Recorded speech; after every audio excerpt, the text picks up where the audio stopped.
Hey guys, we are going to start making the cultured cheeses with the rejuvelac and the cashews. So I'm going to put a little pinch of salt in here. You don't need a lot of salt for the initial culturing. You'll add more salt later for the flavoring. And then we are going to add the rejuvelac. And I just wanted to say a word about the equipment I'm using, because I did want to make sure that you could make cheese with a food processor if that's all you have.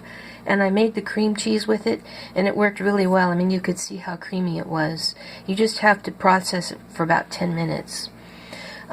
With this, it's a lot quicker. And I have had my blend tech for about 25 years. It was a floor model at a restaurant supply, and it was the only one they had, so they gave it to me at a great discount. And I've only had to replace the blender jar once because my old one, the gasket dried up and it was leaking. I still keep it for dry powdered stuff, but I had to get a new blender jar.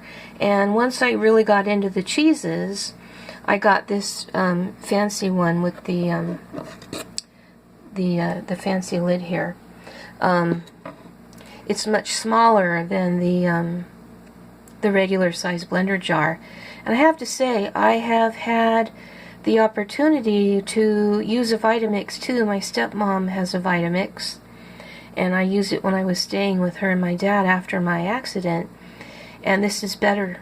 It's just better. It's what all the professional chefs use.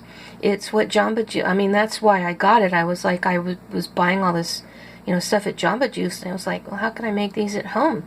They use blend tech. So, two advantages to this. The insides of these jars are way easier to scrape the food out, and it won't overheat and kill your culture. So if you don't have a high-speed blender, I would definitely recommend a blend tech. I'm not sponsored, but it's reliable and it's more useful. Anyway, I'm going to go blend this. Brace yourselves, because I will turn the camera on while it's blending so you can see how the fancy top works.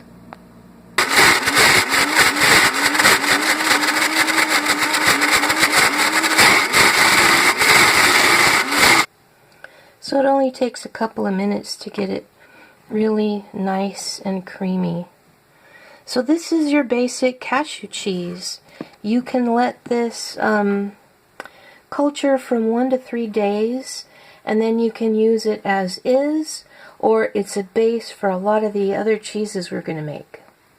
So I have some here that's been aging for 3 days, and I'm going to turn it into goat cheese, also called Chevrè, I think. I'm not sure about that French pronunciation, but it's pretty easy to do. All you do is add some nutritional yeast and some salt to the cheese. Sorry, I had to stop and mix that with 2 hands. It could still use some mixing, but I didn't want to run out of pause time on the camera. But this is basic goat cheese, and you can let it age for a few more days. With this kind of thing, it's just you age it as you like it. The longer it sits, the more complex the flavor becomes. Also, when you keep it in the fridge, it's going to thicken up. You can leave it like this and make it spreadable, or you can put it in a mold, and I'll be showing you how to do molded cheeses within the next few days.